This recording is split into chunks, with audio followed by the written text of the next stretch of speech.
नमस्कार साथियों, स्वागत है आपका एसआरजी स्टडी चैनल पर। अगर आप भी राजस्थान की प्रतियोगी परीक्षाओं की तैयारी कर रहे हैं तो यह वीडियो आपके लिए बहुत महत्वपूर्ण होने वाली है, क्योंकि आज हम इस वीडियो के अंदर एक खास 30 दिन का 5 मिनट सीरीज शो स्टार्ट करने जा रहे हैं, जिसमें 5 मिनट की इस सीरीज के अंदर अगले 30 दिनों के लिए कुछ टॉपिक समझाएंगे।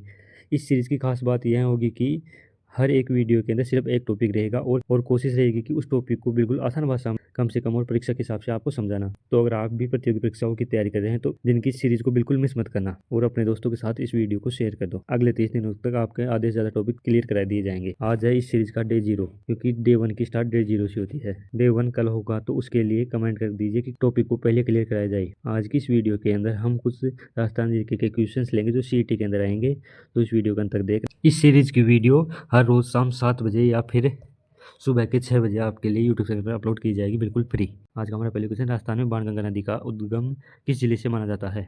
जयपुर जिले से, दौसा जिले से, अलवर जिले से, भरतपुर जिले से? तो जल्दी से अपना आंसर कमेंट करके बताएं कि राजस्थान में बाणगंगा नदी का उद्गम किस जिले से माना जाता है। इसका सही आंसर होगा ऑप्शन बी। अगर आपने ऑप्शन बी सही चुना था, आपका आंसर बिल्कुल सही है, दौसा जिले से। हमारा अगला क्वेश्चन, राजस्थान की कौन सी नदी पूर्णतः राजस्थान में बहने वाली सबसे लंबी नदी मानी जाती है? Option A Banas, option B Luni नदी, ऑप्शन सी चंबल नदी, ऑप्शन डी माही नदी।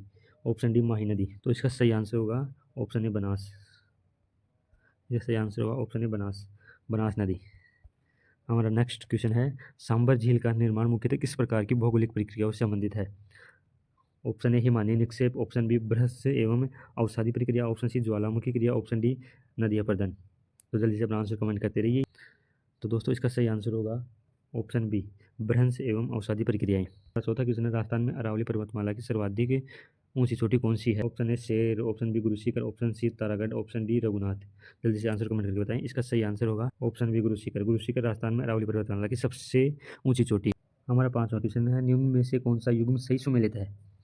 जल्दी से अपना आंसर कमेंट करके बताएं। ऑप्शन ए आहट जयपुर सही है, ऑप्शन बी कालीबंगा हनुमानगढ़ सही है, ऑप्शन सी गणेश्वर उदयपुर सही है, ऑप्शन डी बागमोर बीकानेर सही है। आंसर ऑप्शन बी चुना है, तो आपका आंसर बिल्कुल सही है, कालीबंगा हनुमानगढ़ से। हमारा अगला क्वेश्चन है, कालीबंगा सभ्यता से प्राप्त किस प्रमाण को विशेष रूप से महत्वपूर्ण माना जाता है?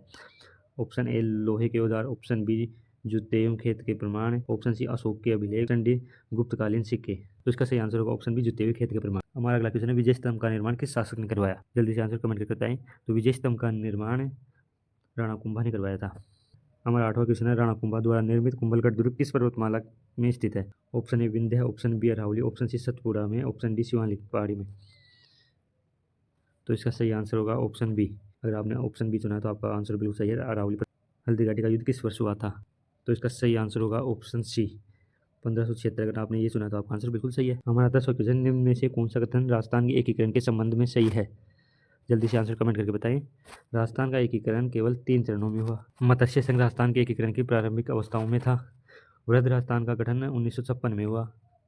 अजमेर का विलय 1949 में हुआ। तो इसका आंसर होगा ऑप्शन बी, मत्स्य संघ राजस्थान के एकीकरण की प्रारंभिक अवस्थाओं में था। 11 क्वेश्चन है, भारतीय संविधान में एक मौलिक कर्तव्य किस संविधान संशोधन द्वारा जोड़े गए थे?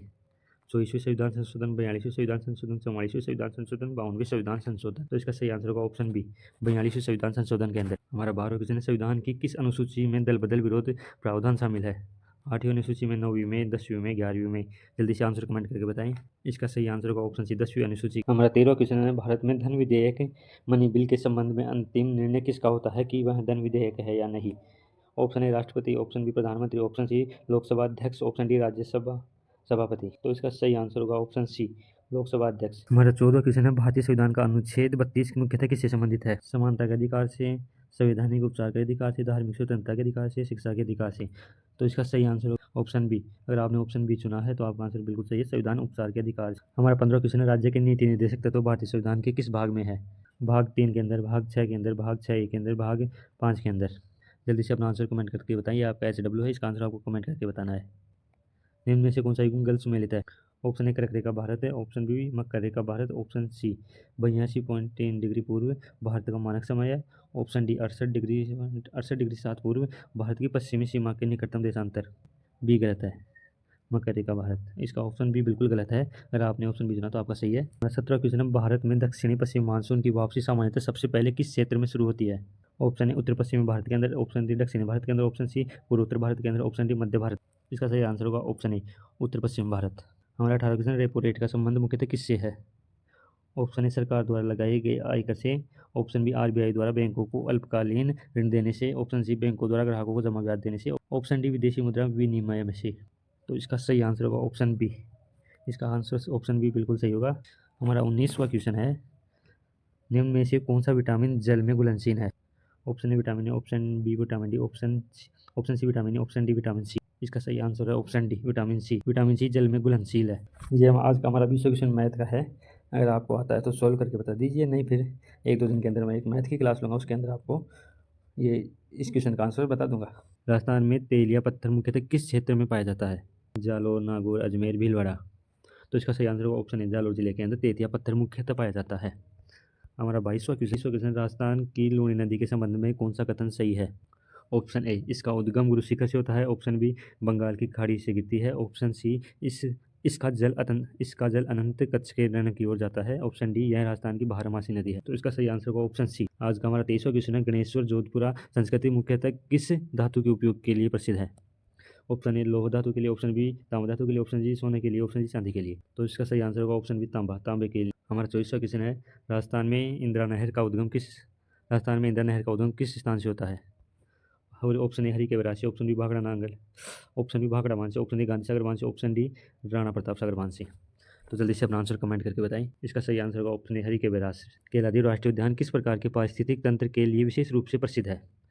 ऑप्शन ए मरुस्थलीय वनस्पति, ऑप्शन बी अर्धभूमि एवं पक्षी आवास, ऑप्शन सी पर्वतीय one, option D mangrove one. तो इसका सही आंसर ऑप्शन बी अर्धभूमि एवं पक्षी आवास के लिए प्रसिद्ध है। हमारा 26वां क्वेश्चन, राजस्थान में पंचायती राज व्यवस्था का औपचारिक शुभारंभ 1959 में कहाँ हुआ था? 1959 में कहाँ हुआ था? ऑप्शन ए जयपुर के अंदर, ऑप्शन बी अजमेर के अंदर, ऑप्शन सी नागौर के अंदर, ऑप्शन डी उदयपुर के अंदर। इसका सही आंसर होगा ऑप्शन सी। अगर आपने ऑप्शन सी चुना है तो इसका आंसर बिल्कुल सही है, नागौर से। हमारा 27वां क्वेश्चन है, भारतीय संविधान में संघ सूची, राज्य सूची और समवर्ती सूची किस अनुसूची में दी गई है? 5वीं में, 6वीं में, 7वीं में, 8वीं में। इसका सही आंसर होगा ऑप्शन सी 7वीं अनुसूची के अंदर। हमारा 28वां क्वेश्चन है, किसी राज्य में विधान परिषद की स्थापना या समाप्ति के संबंध में अंतिम कानून कौन बनाता है? राज्यपाल, राज्य विधानसभा, संसद, राष्ट्रपति। तो इसका सही आंसर होगा ऑप्शन सी संसद कानून बनाता है। हमारा 29वां क्वेश्चन, हरित क्रांति का भारत में प्रारंभिक प्रभाव मुख्यतः किस फसल के उत्पादन में दिखाई दिया? ऑप्शन ए गेहूं की फसल में, ऑप्शन बी कपास की फसल में, ऑप्शन सी गन्ने की फसल में, ऑप्शन डी चाय की फसल में। तो जल्दी से अपना आंसर कमेंट करके बताएं कि हरित क्रांति का भारत में प्रारंभिक प्रभाव मुख्यतः किस फसल के अंदर दिखाई दिया? तो इसका सही आंसर होगा ऑप्शन बी कपास के अंदर। हमारा 30वां क्वेश्चन है, यदि किसी संख्या, सॉरी ये भी मैथ का क्वेश्चन आ गया, यदि किसी संख्या का 40% बराबर 72 है तो उसी संख्या का 25% कितना होगा? तो उस संख्या का 25% 45 होगा। इस क्वेश्चन का सही आंसर मैं आपको आने वाली मैथ की क्लास के अंदर बता दूंगा। अगर आप सोल्व कर सकते हैं तो सोल्व करके बता दीजिए इस क्वेश्चन का आंसर कमेंट के अंदर। तो दोस्तों आज की क्लास पूरी होती है यहीं पर। अगर आपको क्लास पसंद आए तो क्लास को लाइक और चैनल को सब्सक्राइब कर दे।